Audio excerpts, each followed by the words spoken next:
Morning everyone, welcome to Wednesday, welcome to pre-market update, and we'll start with crypto, Bitcoin and Ethereum. We'll then review all the major indices including Nasdaq, S&P 500. We'll review all the major FANG stocks, and then we'll review all the commodities at the end. Please hit the like button guys, only takes 1 second to hit the thumbs up button, and please share this channel with friends and family and support me. Thank you. Alright, so Bitcoin daily chart, you can see in front of this massive white resistance, we're getting a 9 counts buy signal as we are talking today. So this is Wednesday. You can see September 4th, 9 counts green buy signal here.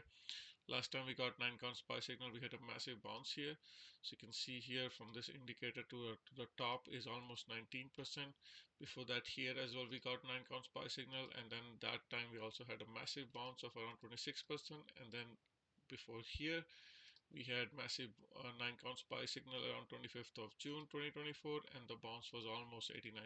So looks like we're getting a buy signal here, and if I go to 1 hour chart, you can see what's going on here.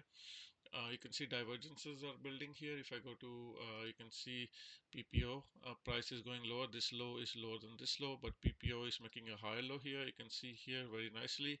Same thing with RSI is making higher low. Okay, so as price is going lower, divergences are building on PPO and RSI. We just need to wait for buy signal. In order to get buy signal, let me get rid of this EMA lines. All you need to do is wait for a breakout. So a breakout on 1 hour chart, we can make a trend line like this, and whenever we breaks out of this, that will be the breakout we're looking for. All right, so that's what we're looking for on crypto. And this low is still holding. This low is above this low, so still could be a higher low before we go higher. So just keep that in mind. On Ethereum, similar thing. I don't have a 9 counts buy signal, but Bitcoin's buy signal is the top priority, and it moves the market. Okay, so Ethereum is a bit weaker. Let's go to 1 hour chart and see if we are seeing any divergences here as well. You can see same thing here on Ethereum as well. You can see PPO making a high low, RSI making a high low. Okay, so same thing you can do on Bitcoin. Sorry, Ethereum. You can draw a trend line like this, and whenever we break this trend line, it's going to be around 2480. Whenever that breakout happens, that's your buy signal on Ethereum as well. All right, I just wanted to share that on Ethereum CME futures. The gap is around 3000 and then 3941, and in order to fill these gaps, Bitcoin really needs to start pumping. Also on PPO here on a daily chart, I want to see, let me get rid of this indicator. I want to see green line above red line, so that crossover will be very bullish. I don't see that yet. And same thing on Ethereum. I want to see green line going above red line to get the momentum back in bullish control. So yeah, that's it for crypto. Let me show you the levels for today. Let me do side-by-side comparison. And show you the chart. Here you go, Bitcoin daily chart on the right side, and then day trading chart. This is only for day trading on the left side. We buy on the green line and we sell on the red line. We're in the buy zone. You don't want to be shorting here. If you want to know more about this, subscribe to my channel. There's a Discord link in the description. Click on it, subscribe. I share these levels every hour with my subscriber.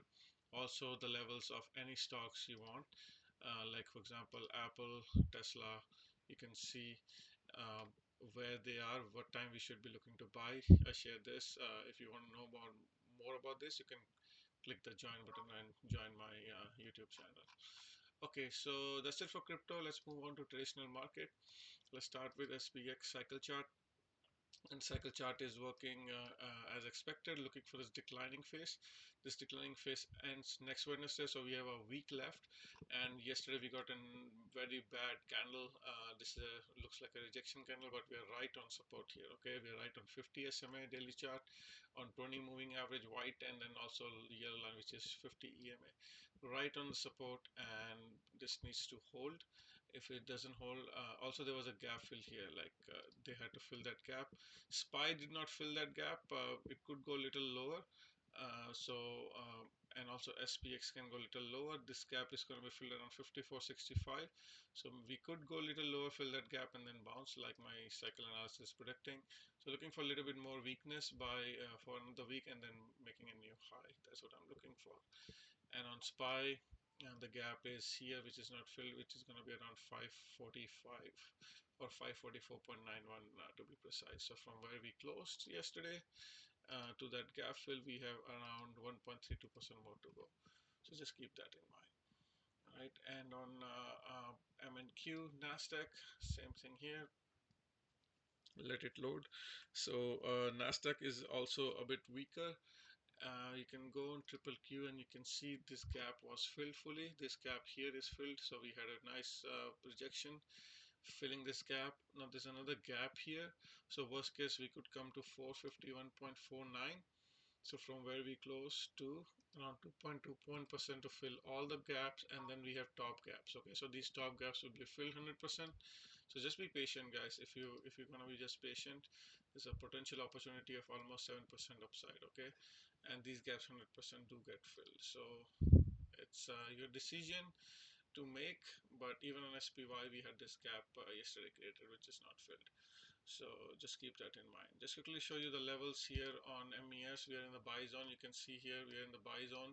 I only share this with paid subscribers, so if you want to know, click on it and join. So you're in the buy zone. Do not be shorting here. And on MNQ right now, the futures are also in the buy zone here. On Dow Jones, they are also in the buy zone here. And Dow Jones is also finding support on this 20 moving average, and then Russell 2000 is also in the buy zone. All these indices are in the buy zone. You don't want to be shorting here. You want to be buying here for a bounce, which will be coming very soon. DIA ETF, there's a gap here around 407, then a gap around 400.95. Just keep that in mind. IWM, the gap is all the way down here around 207. So they could come all the way down from where we are right now. If they dump it to fill this gap, is going to be around 2.86%. They can do it in one day. Hang Seng Index, China. Let's see what's going on. China bouncing from the buy zone here and trying to hold this support, but if it closes below that, that's not going to be good. Let's look at all the FANG stocks. Tesla is going towards buy zone. Was very strong yesterday, got rejected again, trying to close above this white line. If I zoom out, you can see it's not able to close up this trend line for a while. Yesterday tried to close above that, but then again came back and rejected there. Apple is the weakest, and this was moving the market. Could go down still lower here to fill this gap around 217 before we bounce. So from where we closed yesterday, could go around 2.15% lower, fill this gap fully, then go higher. Let's see if they do that, and that would be the bottom in my opinion. Let's see. And Apple is in the buy zone short term. And the day trading chart, Amazon cooling down after a massive candle, finding support on this 10 moving average green line, could bounce from here. Netflix, let's see, Netflix is also in the buy zone right now. Made a new all-time high and massive rejection from the top. Google, let's see, Google is also in the buy zone right now. 7 counts buy signal we are getting, and potential for on Google, the potential for bounce is from here to 17.73%. Long-term hold will be very, very profitable. Meta, Facebook is also in the buy zone.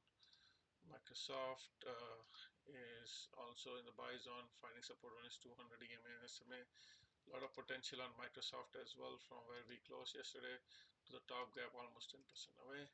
Snowflake's also very weak yesterday in the buy zone, in a 8 counts buy signal here.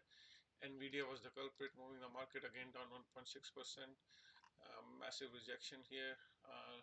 Change in trend, lower highs, lower lows. If this low holds, we could bounce here. That's going to be very bullish because it's going to be high low. Let's see if this one breaks 90. That's going to be not good. Anyhow, we'll see what happens. And AVGO earnings are coming soon, so that could help move the market. Earnings are coming tomorrow after hours, so let's see if that helps move the market in the buy zone right now. Let's look at commodities. Gold. Gold is also bouncing from the buy zone. Divergences on PPO and RSI. You can see lower highs on PPO and RSI, not good. Looking for some lower prices. Silver also divergences.